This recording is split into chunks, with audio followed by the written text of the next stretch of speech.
일단은 검찰 개혁 이 부분과 관련해서는 검찰의 힘을 빼는 것이 중요했던 것 아닙니까? 저는 그걸 공감을 했죠. 그런데 검찰의 힘은 특수부의 직접 수사에서 나오는 것 아닙니까? 그러면은 특수부의 기능을 줄이고 그다음에 인권 보호 기능을 하는 형사부 기능을 올려주는 것 이게 바로 저는 검찰 개혁이라고 생각을 했는데 대원칙이다 그게. 예. 근데도 검찰의 힘을 빼야 한다는 방향은 청와대가 같은 생각을 하면서도 어디서 힘을 빼야 하는지 어디를 부양해 줘야 하는지 이 부분 방향을 잘못 짚은 것 같습니다. 그래서 윤석열 검사가 그 적폐 수사를 열심히 해주니까 그 또 윤에 대한 그 인간적인 신뢰가 있다 보니까 오히려 특수부 기능을 살려주고 유지를 시켜주고 형사부 기능을 떼서 경찰한테 주는 이런 개혁을 했거든요. 그러니까 방향이 좀 잘못됐다는 이런 부분이 있고 그다음에 두 번째는 인사를 그 윤석열 검사의 활동을 보장해 주는 인사를 실시하려다 보니까 조금 인사가 사조직화 돼 버렸지 않습니까? 대표적인 것이 이제 한동훈 검사를 중앙지검 3차장으로 배치하는 굉장히 그 빠르게 인사였거든요. 연결한 거였죠. 그게. 그렇죠. 동기들이 아무도 차장이 안 되는데 한 사람만 차장을 시키고 그것도 3차장을 시키라는 그 청와대 결정이 있었을 때 제가 특수수사를 관장하는 곳이죠. 그렇죠. 예. 제가 그것을 반대하느라고 며칠간 고민을 하고 청와대에 또 뭐 법무부 장관에게 검찰총장에게 찾아다니면서 이러면은 그 어떤 저 공무원 조직사회의 질서가 무너지고 그다음에 검찰이 사조직화된다. 그것을 막기 위해서 노력했는데 그게 청와대가 결국은 그 뜻을 굽히질 않았죠. 당시에 법무부 검찰국장으로서 진언을 예. 드렸지만 예. 그 의견이 수용되진 않았다는 말씀이네요. 그래서 3차장으로 네. 결국은 한동훈이 갔던 그 인사가 이루어졌고 그다음에 이제 직권남용 수사가 많이 이루어졌죠. 적폐 수사하면서 여러 가지 수사하다가 뭐가 안 나오고 돈이 안 나오고 뭐 다른 범죄가 안 나오면 지시가 부당했다고 해서 그냥 다 직권남용으로 기소를 해버렸는데 보수인사단 200명이 당시에 다 수사받고 했습니다. 예, 그렇죠. 그래서 수많은 사람들이 직권남용죄로 그렇게 구속되고 기소가 됐는데 그건 정말 그 위험한 일이거든요. 그러면 문재인 정부가 지시해서 이루어진 일들은 5년 후에 어떤 평가를 받을까? 지금 그런 사실은 상황이 왔죠. 그렇죠. 북한에서 16명인가를 연쇄 살해하고 남한으로 그 도주했던 그 선원들을 북한에 되돌려 보냈지 않습니까?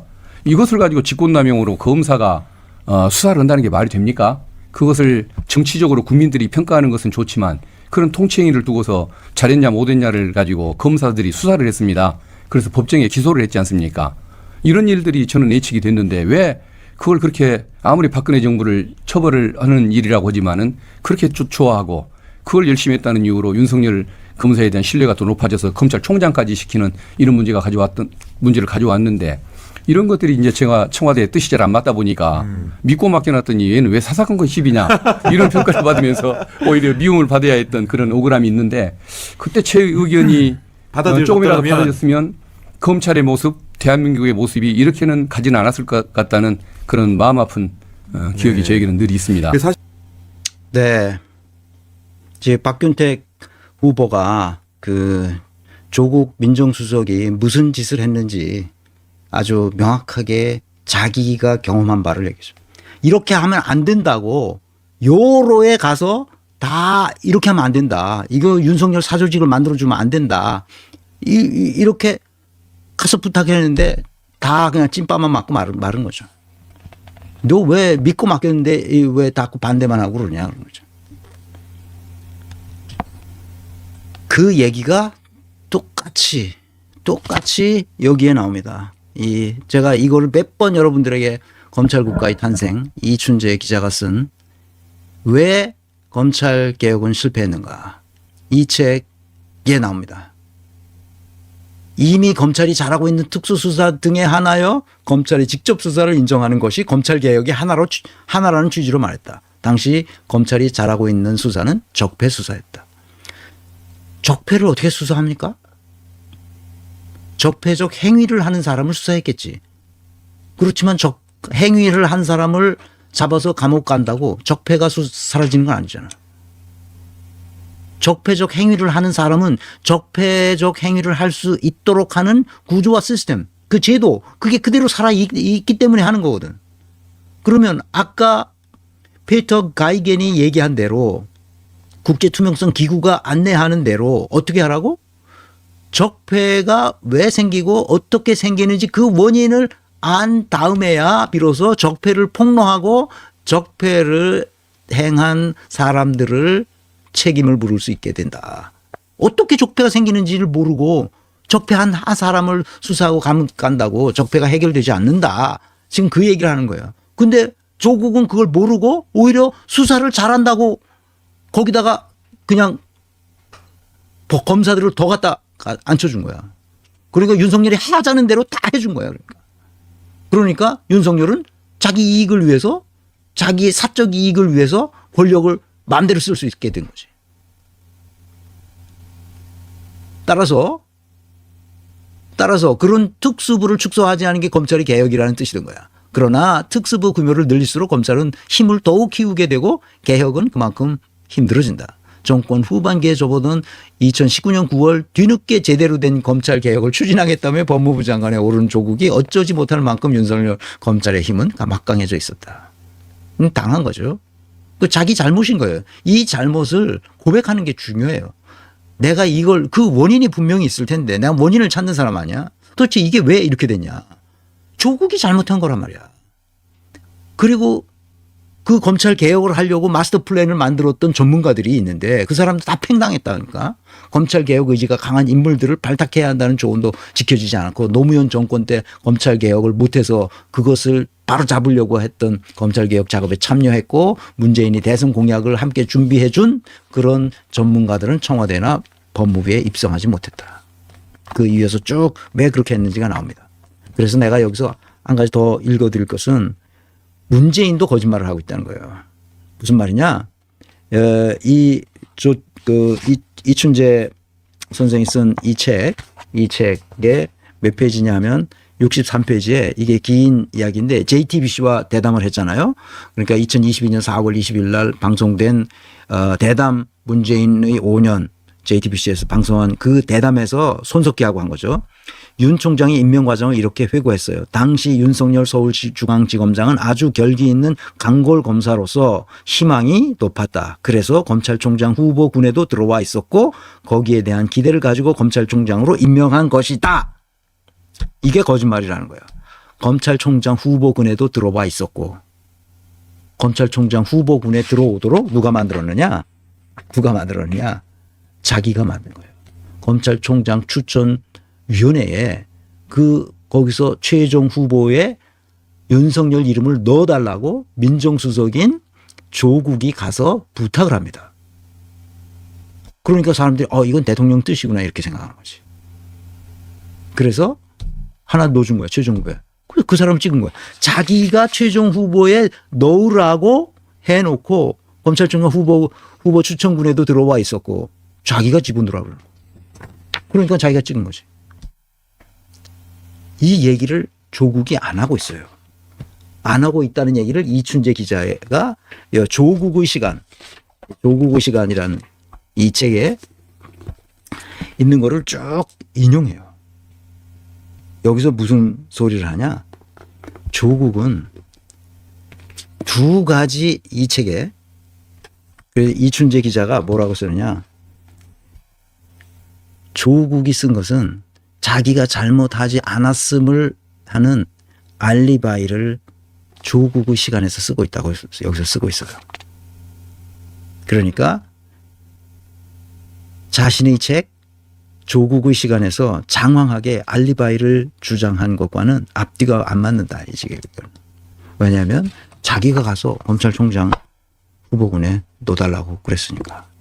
근데 여기 조국의 시간 이 책에서는 자기가 그 장면을 어떻게 살짝 거짓말을 하냐 하면 두 가지 종류가 있다. 하나는 검찰총장을 반대하는 사람들이 있고 하나는 찬성하는 사람들이 있었다 하고 중간 입장에서 반대하는 사람의 논지를 쭉 쓰고 찬성하는 사람들의 논지를 쭉 써서 그냥 그거를 위로 올렸다. 지금 그 얘기를 하고 있습니다. 그럼 자기 입장이 없었던 거야. 그러니까 반대했던 최강욱의 입장을 쭉 쓰고 찬성하는 사람도 있을 거 아니야? 그 찬성하는 사람의 입장을 찬성을 누가 했겠어? 뭐 자기 밑에 있는 민정수석 밑에 있는 반부패 비서관 그게 박형철이잖아. 박형철이는 여기에 꼬봉이지 꼬봉. 박형철이 윤석열의 꼬봉이니까 그 꼬봉은 다 올렸지 그러니까. 그래서 이게 뭐냐. 윤석열과 문재인은 아니야. 그러니까 윤석열과 문재인은 한패였다는 거야. 사실상.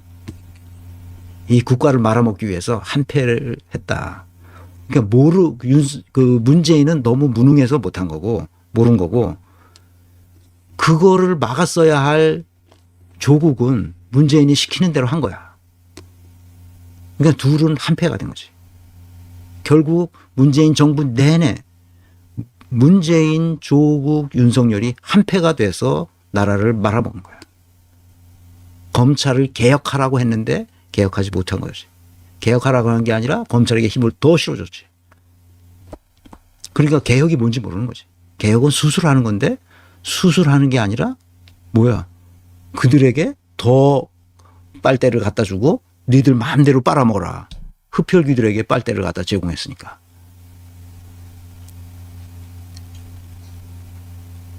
백만 충정기님이 조국은 정치를 하기 전에 촛불 시민들에게 답변해야 합니다. 검찰개혁 왜 안 했는지 조국과 문재인은 촛불 시민들에게 답변해야 합니다.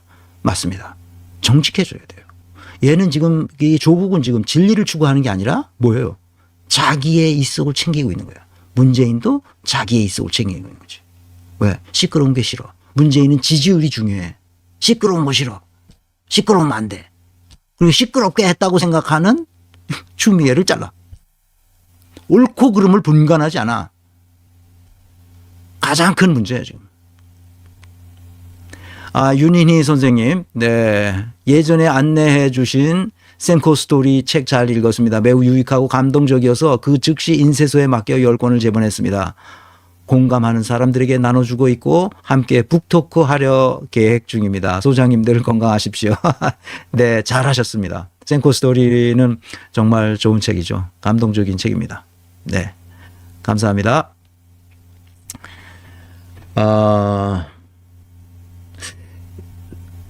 우리가 알아야 될 것은 지금 속이고 있다는 거예요. 지금도. 나와서 우리가 이런 잘못을 저질렀다. 그래서 다음부터는 절대로 이렇게 하면 안 된다라는 걸 고백하고 용서를 구해야 되는데 그게 아니라 누가 잘못했고 누가 잘했고 이런 거는 뭐 할 필요 없고 여기서는 하여튼 잘못했으니까 그냥 그 잘못한 것에 대해서 그냥 포괄적으로 내가 그 사과하겠다, 송구합니다. 이러고 퉁치고 지나가고 있거든. 그러면 문명이 발전하겠습니까? 안 하겠습니까? 할 수가 없잖아. 문명이 발전할 수가 없어요. 이렇게 되면. 왜? 다음번에 또 그렇게 하거든. 또 이번에 비극이 다음번에 다시 또 희극으로 역사가 반복된단 말이야. 이거를 딱 이렇게 하면 안 되는구나 하는 것을 온 백성이 다 알게 만들어 줘야 될 거 아니야. 그걸 반복하지 않지 역사가. 독일 사람들은 한번 그 철퇴를 맞은 후에 반드시 왜 이렇게 잘못됐는지의 원인을 추적해요.